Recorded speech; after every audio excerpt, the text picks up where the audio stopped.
Dans le silence glacé entre les étoiles, certains objets ne se contentent pas de traverser l'espace. Ils traversent aussi nos certitudes. Ils forcent la science à se regarder dans le miroir. Et parfois, ils exposent une fracture invisible entre ce que l'on observe et ce que l'on nous montre. Il y a quelques mois à peine, un visiteur venu d'au-delà du système solaire a été catalogué sous un nom technique, presque anodin, 3I Atlas, un simple identifiant. Mais derrière cette appellation froide se cache une énigme cosmique qui a mis en lumière un phénomène bien plus troublant que l'objet lui-même. Abonnez-vous à Cosmos Ultime, laissez un like et dites-nous quel détail vous intrigue le plus. Car ce que vous allez entendre ne parle pas seulement d'astronomie, mais de transparence, de pouvoir et de la nouvelle frontière de la science moderne. À première vue, l'histoire semble improbable. D'un côté, une des agences spatiales les plus puissantes jamais créées.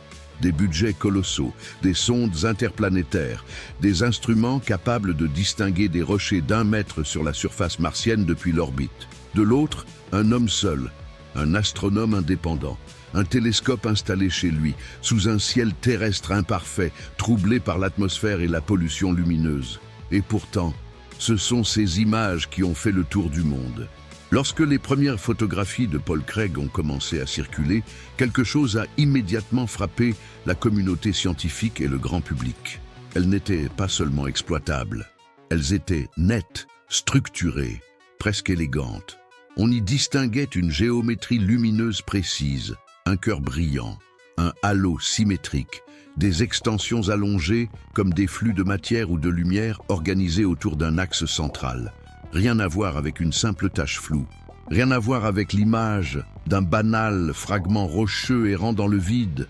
Et surtout, rien à voir avec ce que la NASA allait montrer quelques semaines plus tard. Car pendant que ces clichés indépendants se propageaient à la vitesse des réseaux sociaux, l'agence spatiale américaine préparait sa propre révélation, une diffusion officielle, annoncée comme la meilleure image jamais obtenue de 3I Atlas.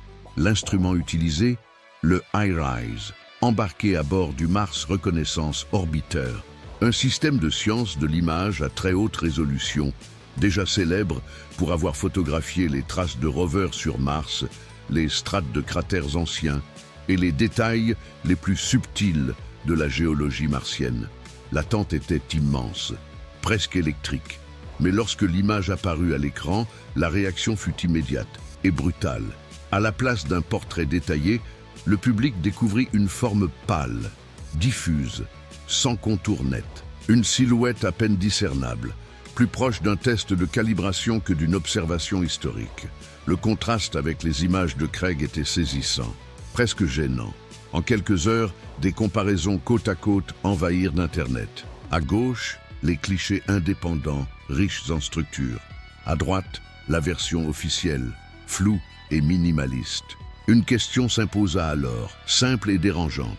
Comment un astronome amateur peut-il produire des images plus parlantes qu'un instrument spatial valant des milliards de dollars? La NASA expliqua le retard de publication par un facteur bien réel, la paralysie partielle du gouvernement américain qui avait ralenti de nombreuses opérations.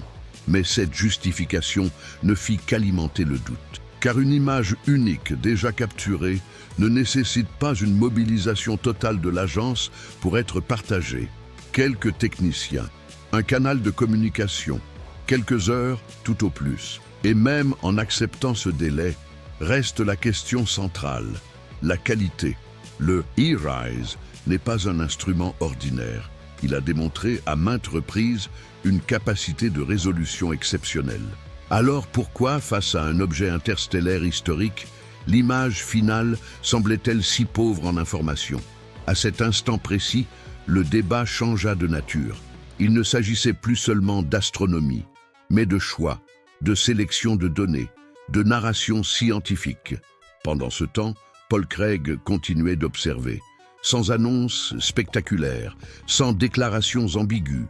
Sa méthode reposait sur la patience, des nuits entières d'exposition prolongée, un empilement méticuleux des images, une calibration rigoureuse qu'il avait perfectionnée au fil des années. Et surtout, un principe fondamental. Tout partagé. Images brutes, étapes de traitement, paramètres techniques. Cette transparence absolue renforça sa crédibilité. Ces résultats n'étaient pas un coup de chance isolé, ils étaient reproductibles. Observation après observation, la même structure revenait, le même cœur lumineux, la même symétrie troublante. 3I Atlas ne ressemblait ni à un comète classique, ni à un simple astéroïde errant. Quelque chose, dans sa morphologie, échappait aux modèles habituels. Et c'est précisément là que commence le vrai malaise. Car l'histoire du cosmos est aussi l'histoire de ce que l'on choisit de montrer et de ce que l'on préfère lisser, simplifier ou taire. Depuis des décennies, les grandes agences spatiales détiennent l'autorité narrative sur l'univers. Elles décident du cadre, du timing, du niveau de détail. Mais aujourd'hui, cette autorité est contestée, non par des rumeurs, mais par des données indépendantes, ouvertes, accessibles à tous. 3I Atlas n'est peut-être qu'un objet naturel encore mal compris, ou peut-être pas, mais une chose est certaine, il marque un tournant, celui où un télescope de jardin peut bouleverser un récit officiel, celui où la science citoyenne n'est plus marginale, mais centrale, celui où la question n'est plus qui a le plus de moyens, mais qui montre tout ce qu'il voit. Pour comprendre pourquoi les images de 3I Atlas ont déclenché une telle onde de choc, il faut d'abord revenir à la nature même de l'observation astronomique. Observer un objet interstellaire n'est pas simplement une question de puissance optique. C'est une combinaison fragile de géométrie, de mouvements relatifs, de temps d'exposition, de traitement des données et surtout de choix méthodologiques. 3I Atlas se déplace à une vitesse extrême. Il ne tourne pas autour du Soleil comme les planètes ou la majorité des comètes. Il traverse le système solaire selon une trajectoire hyperbolique, signe indiscutable de son origine extérieure. Cela signifie que, pour tout instrument, spatial ou terrestre, l'objet n'est visible que pendant une fenêtre très limitée, avec des angles changeants et une luminosité fluctuante. C'est précisément là que les approches divergent. Les instruments spatiaux comme HiRISE, à bord du Mars Reconnaissance Orbiter, sont conçus pour une mission bien précise, cartographier la surface de Mars avec une précision extrême. Ils excellent dans un contexte stable, avec une cible relativement proche, un éclairage connu et une géométrie contrôlée. HiRISE peut distinguer des détails de moins d'1 mètre sur le sol martien depuis plusieurs centaines de kilomètres d'altitude. Des dunes, des rochers, des traces laissées par les rovers. Mais face à un objet interstellaire rapide, lointain et faiblement lumineux, ce même instrument doit fonctionner hors de son domaine optimal. Les temps d'exposition sont contraints, le suivi est complexe, et surtout, le traitement des données devient déterminant. Les images brutes issues d'un capteur spatial ne sont presque jamais montrées telles quelles. Elles passent par des chaînes de calibration, de correction du bruit, de normalisation du contraste. Chaque étape implique des paramètres. Chaque paramètre implique un arbitrage, et ces arbitrages peuvent lisser des structures faibles mais réelles. À l'inverse, l'approche de Paul Craig repose sur une philosophie radicalement différente. Non pas capturer une image parfaite en une seule prise, mais accumuler l'information dans le temps. Des dizaines, parfois des centaines d'expositions, empilées image par image. Ce procédé permet de faire émerger des détails noyés dans le bruit. Des structures trop faibles pour apparaître sur une exposition courte, mais cohérentes lorsqu'on les observe sur plusieurs nuits consécutives. C'est une technique bien connue en astronomie amateur avancée, mais elle demande une rigueur extrême. La moindre erreur de suivi, la moindre variation atmosphérique non compensée, et l'image devient inutilisable. Craig a passé des années à perfectionner ses méthodes. Il a développé ses propres routines de calibration, comparé systématiquement les résultats à travers différents filtres spectraux. Et surtout, il a cherché la répétabilité. Car en science, une structure observée une seule fois est une curiosité. Une structure observée encore et encore devient un signal. C'est là que 3I Atlas devient fascinant. Les images indépendantes montrent un objet qui ne se contente pas de réfléchir la lumière solaire de manière chaotique. On y distingue une organisation interne, un axe principal, un noyau lumineux central et des extensions symétriques de part et d'autre comme des flux ou des jets, mais étonnamment ordonnés. Dans les modèles classiques de comètes, les jets de gaz et de poussière sont souvent irréguliers, influencés par la rotation chaotique du noyau et par des zones actives dispersées. Ici, la géométrie semble stable, presque architecturée. Cela ne signifie pas automatiquement une origine artificielle, mais cela signifie clairement que les modèles standards ne suffisent pas. Alors, pourquoi l'image officielle semble-t-elle si différente? Une hypothèse souvent avancée est celle du traitement conservateur. Les agences spatiales privilégient parfois des images volontairement sobres afin d'éviter toute surinterprétation publique. Les contrastes sont réduits. Les structures ambiguës sont atténuées.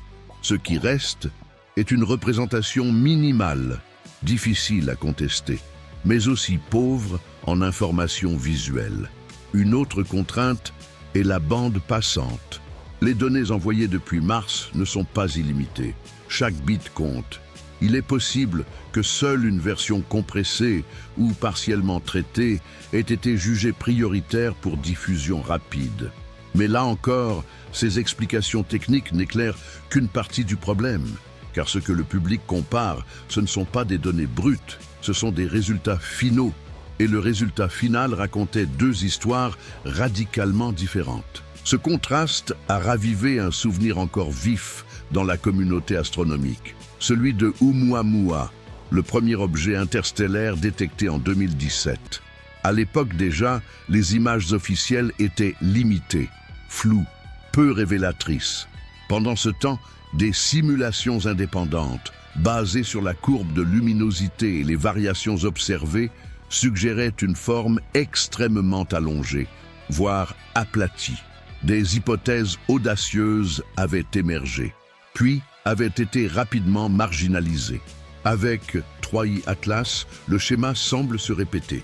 Différentes données, même prudence institutionnelle, même frustration publique. La différence, cette fois-ci, c'est que les images indépendantes sont visibles par tous, comparables, discutables. La science n'est plus confinée à des communiqués officiels. Elle se déroule en temps réel, sous les yeux d'une communauté mondiale. Il est important de le souligner. Rien, à ce stade, ne prouve une dissimulation volontaire. Mais tout indique une divergence profonde de priorité. Les agences cherchent à contrôler l'interprétation. Les observateurs indépendants cherchent à maximiser l'information. Et lorsque ces deux approches se croisent sur un objet aussi étrange que 3i Atlas, le résultat est inévitablement explosif. Car au cœur de cette affaire, il n'y a pas seulement un objet venu d'ailleurs. Il y a une question beaucoup plus fondamentale. La science doit-elle protéger le public de l'incertitude ou lui montrer l'incertitude telle qu'elle est? 3i Atlas n'a peut-être pas encore livré sa nature, mais il a déjà révélé quelque chose d'essentiel. La manière dont nous observons le cosmos est en train de changer. À mesure que les nuits d'observation s'accumulaient, une chose devenait de plus en plus claire. 3i Atlas ne se contentait pas d'être un visiteur interstellaire de plus. Il devenait un test grandeur nature pour notre manière d'interpréter l'inconnu. Les images indépendantes, analysées image par image, révélaient des caractéristiques qui résistaient aux classifications habituelles. Pas seulement une luminosité centrale, mais une cohérence morphologique. Pas seulement un halo diffus, mais une enveloppe structurée. Et surtout, une symétrie persistante, visible sur plusieurs nuits, sous différents filtres, avec des paramètres de traitement distincts. En astronomie, la symétrie est rarement anodine. Les processus naturels chaotiques produisent du désordre, des asymétries, des variations rapides. Lorsque la symétrie persiste malgré le changement de conditions d'observation, elle devient un indice, pas une preuve, mais un signal faible qui mérite d'être exploré. Les métaphores sont parfois nécessaires pour comprendre ce que les chiffres seuls n'expliquent pas. Imaginez un phare au milieu de l'océan cosmique, un noyau lumineux. Autour de lui, non pas une brume désordonnée, mais des voiles étirés, comme si la lumière elle-même suivait une architecture invisible. Ce n'est pas ainsi que l'on décrit habituellement une comète. Ce n'est pas non plus la signature classique d'un astéroïde inerte. Certains chercheurs ont évoqué des jets collimatés, mais leur régularité pose question. D'autres parlent d'interactions électromagnétiques avec le vent solaire, capables de structurer un plasma autour de l'objet. Hypothèse plausible, mais encore peu documentée à ce niveau de clarté visuelle. Ce qui trouble le plus, ce n'est pas une caractéristique isolée, c'est leur coexistence. Historiquement, chaque fois que l'humanité a rencontré un phénomène cosmique inattendu, elle a d'abord tenté de le faire entrer de force dans des modèles existants. Les pulsars furent d'abord appelés LGM, pour Little Green Men. Les sursauts gamma furent longtemps considérés comme des anomalies instrumentales. Même les trous noirs furent accueillis avec scepticisme. 3I Atlas s'inscrit dans cette tradition de résistance intellectuelle. Non pas parce qu'il serait nécessairement extraordinaire, mais parce qu'il arrive dans un contexte où l'observation ne dépend plus exclusivement des institutions. Des astronomes amateurs, en Australie, en Europe, en Amérique du Sud, ont commencé à pointer leurs instruments vers le même point du ciel, et certains ont confirmé, partiellement, les structures observées par Craig. Pas toujours avec la même netteté, mais suffisamment pour écarter l'hypothèse d'un simple artefact de traitement. La répétabilité, encore une fois.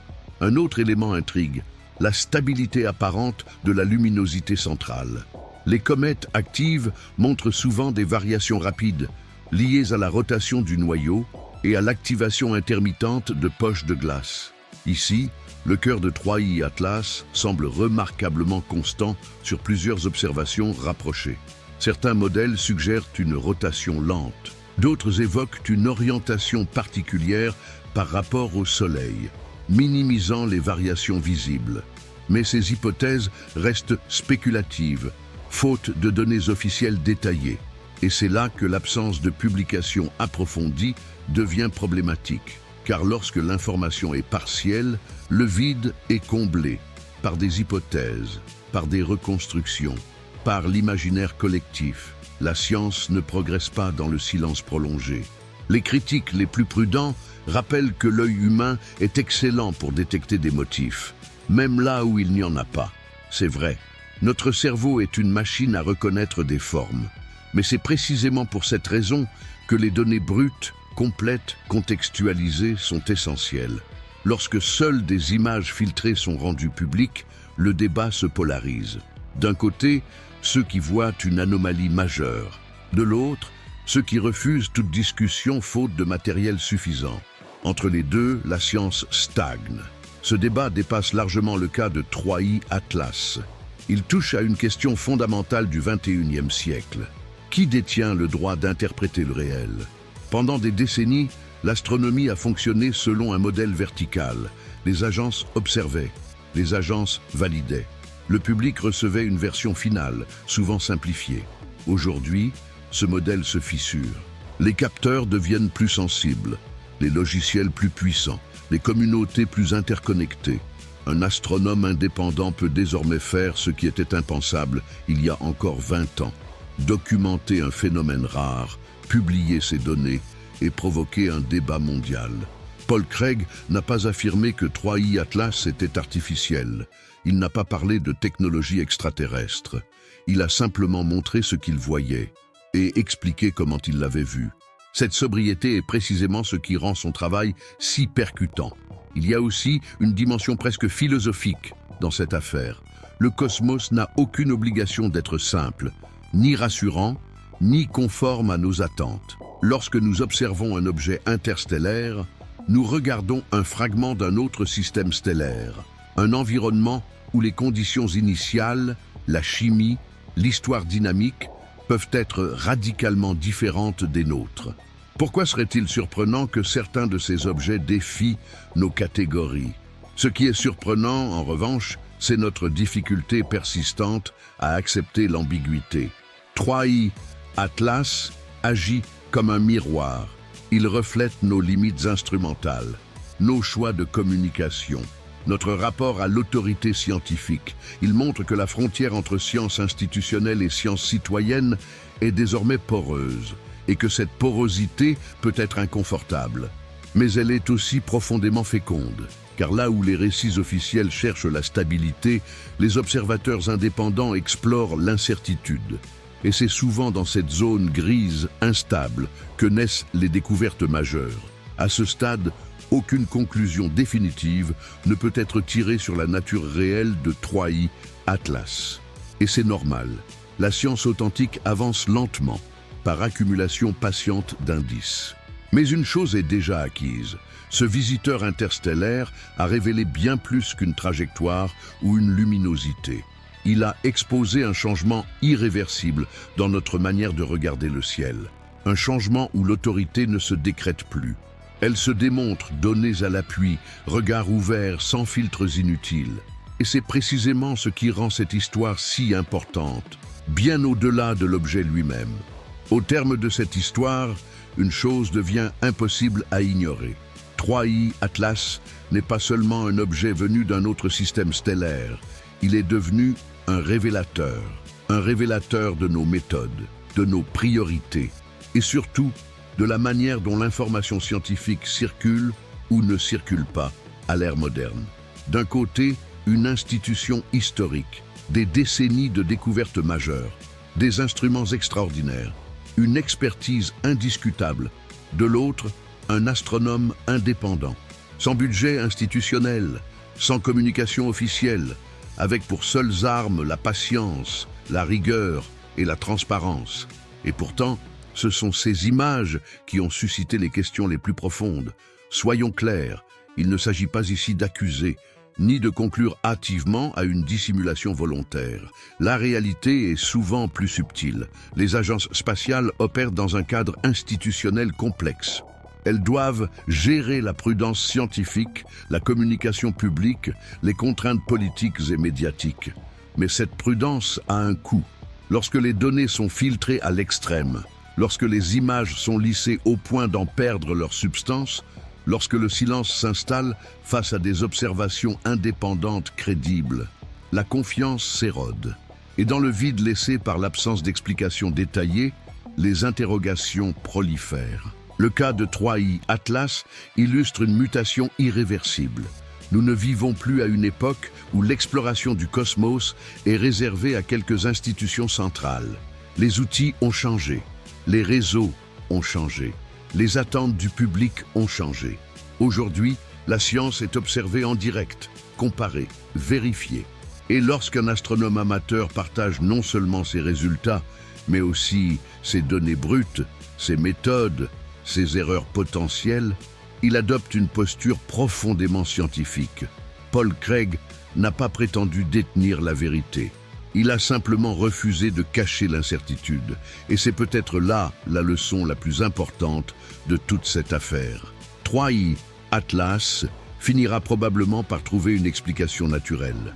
Ou peut-être révélera-t-il des mécanismes encore mal compris de l'astrophysique interstellaire. Quoi qu'il en soit, il restera comme un symbole, le symbole d'un moment charnière, celui où l'autorité scientifique ne repose plus uniquement sur le prestige ou le budget, mais sur la qualité des données, leur accessibilité et la volonté de tout montrer, même lorsque cela soulève plus de questions que de réponses. Le cosmos n'est pas tenu d'être simple, et la science n'est pas censée être confortable. Elle progresse précisément lorsque des anomalies apparaissent, lorsque des observations inattendues obligent à reconsidérer les modèles établis, lorsque des voix indépendantes enrichissent le débat au lieu de le menacer. Dans les mois à venir, d'autres télescopes se tourneront vers 3i Atlas, d'autres images seront capturées, d'autres comparaisons verront le jour. Et peut-être que cette fois, la transparence deviendra la norme plutôt que l'exception. Car le public n'accepte plus les silhouettes floues lorsqu'il sait que des images plus nettes existent. Il n'accepte plus les délais inexpliqués lorsque les données circulent en temps réel. Et surtout, il n'accepte plus de croire sans voir. Au fond, cette histoire ne parle pas seulement d'un objet interstellaire. Elle parle de notre relation collective à la vérité scientifique. Une vérité qui ne descend plus d'en haut, mais qui se construit patiemment par confrontation des données, ouverture du dialogue et courage intellectuel. 3i, Atlas, passera, mais le changement qu'il a mis en lumière, lui, est permanent. Abonnez-vous à Cosmos Ultime, laissez un like et dites-nous ce que vous en pensez. Craig a-t-il simplement bénéficié de conditions idéales, ou assiste-t-on à une nouvelle ère où la science citoyenne redéfinit l'autorité scientifique? Et si vous souhaitez soutenir une approche qui compare les données officielles aux observations indépendantes, sans filtre et sans peur, rejoignez la communauté. Car dans le cosmos comme dans la science, ce n'est pas celui qui parle le plus fort qui a raison, mais celui qui montre tout ce qu'il voit.